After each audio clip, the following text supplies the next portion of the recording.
Hello take প্রেমীরা, আশা করি সবাই ভালো আছেন। আজকে ভিডিওটা একটু আলাদা এবং চমকপ্রদ, কারণ আজ আমরা কথা বলবো এমন এক প্রশ্ন নিয়ে যেটা শুনলেই অনেকের বিশ্বাস হবে না। তা হলো 10 বছরের মধ্যে কি স্মার্টফোনের যুগ সত্যিই শেষ হতে যাচ্ছে? বিশ্বাস করুন আর না করুন, বিশ্বের শীর্ষ টেক বিশেষজ্ঞরা মার্ক জাকারবার্গ, ইলন মাস্ক, এমনকি মেটার চিফ এআই সায়েন্টিস্ট ইয়ান লেকুন এই বিষয় নিয়ে সরাসরি কথা বলেছেন। কিন্তু প্রশ্ন হলো, এটা কি সত্যি ভবিষ্যৎ নাকি শুধু টেক দুনিয়ার হাইপ? চলুন ধাপে ধাপে বুঝে নেই। কেন বলা হচ্ছে স্মার্টফোন শেষ হয়ে যাবে? বিশেষজ্ঞদের মতে স্মার্টফোন এখন ম্যাজিক স্টেজে পৌঁছে গিয়েছে। মানে প্রযুক্তি খুব উন্নত, কিন্তু বাস্তবে নতুনত্ব কম। প্রতি বছর নতুন ফোন আসে, কিন্তু আমাদের ব্যবহার প্রায় একই থাকে, call, message, social media, video, এইগুলো আর কি। ইলন মাস্ক একবার বলেছেন, ভবিষ্যতে মানুষ স্ক্রিনের দিকে তাকিয়ে থাকবে না, এআই নিজেই সবকিছু বুঝে নেবে। মানে ফোন থাকবে না এমন না, বরং ফোনের মতো ডিভাইসের প্রয়োজনই থাকবে না। তাহলে প্রশ্ন আছে, স্মার্টফোনের বিকল্প কি আসছে? এক্ষেত্রে প্রথমেই আসে স্মার্ট গ্লাস। কিন্তু কেন এটাকে স্মার্টফোনের বিকল্প মনে করছেন বিশেষজ্ঞরা? মার্ক জাকারবার্গ স্পষ্টভাবে বলেছেন, 2030 সালের আশেপাশে স্মার্ট গ্লাসই হবে আমাদের প্রধান ডিজিটাল ডিভাইস। মানে তখন আর সব কাজের জন্য ফোন হাতে নিয়ে তাকিয়ে থাকতে হবে না। এই স্মার্ট গ্লাস দেখতে হবে একদম সাধারণ চশমার মতো, কিন্তু এর ভিতরে থাকবে এআই, ক্যামেরা, সেন্সর আর internet connection.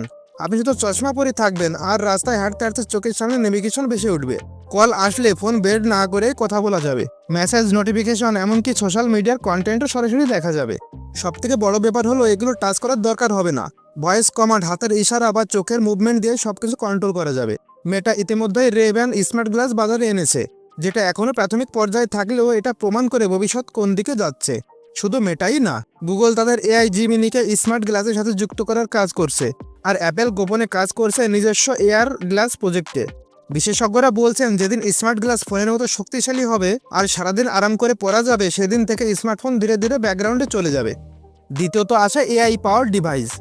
Human AI pin বা র্যাবিট আরন আমাদের একটা নতুন দিক দেখিয়ে দিয়েছে। প্রযুক্তি ব্যবহার করতে সবসময় স্ক্রিনের দরকার হয় না। এই ডিভাইসগুলোতে কোনো বড় ডিসপ্লে নেই, আপনি শুধু কথা বলবেন, এআই আপনার কথা বুঝে কাজ করবে। যেমন তথ্য খুঁজে দেবে, মেসেজ পাঠাবে, রিমাইন্ডার সেট করবে, এমনকি সিদ্ধান্ত নিতেও সাহায্য করবে। এখানে আলাদা করে অ্যাপ খুলতে হয় না, কোনো মেনুতে ঢুকতে হয় না, সবকিছু হয় ভয়েস আর এআইয়ের মাধ্যমে। এগুলো এখন নতুন এবং সীমাবদ্ধ, কিন্তু এটা প্রমাণ করে দিচ্ছে ভবিষ্যতের ডিভাইস মানেই বড় স্ক্রিন নয়, বরং এআই হবে মূল ইন্টারফেস। 3 নম্বরে আসে ব্রেইন কম্পিউটার ইন্টারফারেন্স বা বিসিআই। শুনতে ভবিষ্যতের গল্প মনে হলেও বাস্তবে এটি এখন তৈরি হচ্ছে।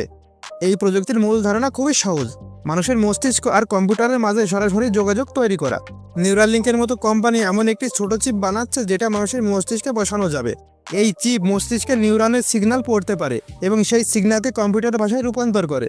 এর মানে কি? ভাবুন, আপনি কোনো বাটন চাপছেন না, কথা বলছেন না, শুধু মনে মনে ভাবছেন, আর আপনার ডিভাইস সেই অনুযায়ী কাজ করছে। তবে এটা এখনো পরীক্ষামূলক পর্যায়ে আছে, সব মানুষের জন্য নয়। কিন্তু এটুকু নিশ্চিত, আগামী দিনের ডিভাইস কন্ট্রোল করার জন্য স্ক্রিন বা হাতের প্রয়োজন নাও থাকতে পারে। তাহলে স্মার্টফোন কি পুরোপুরি হারিয়ে যাবে? সোজা উত্তর না, এখনই না। তবে আগামী 5 থেকে 10 বছরে স্মার্টফোন ধীরে ধীরে মূল বা সেন্টার ডিভাইস হওয়া বন্ধ করবে। মানে ফোন থাকবে, কিন্তু এখনের থেকে বিভিন্ন ক্ষেত্রে ব্যবহার কম হয়ে যাবে।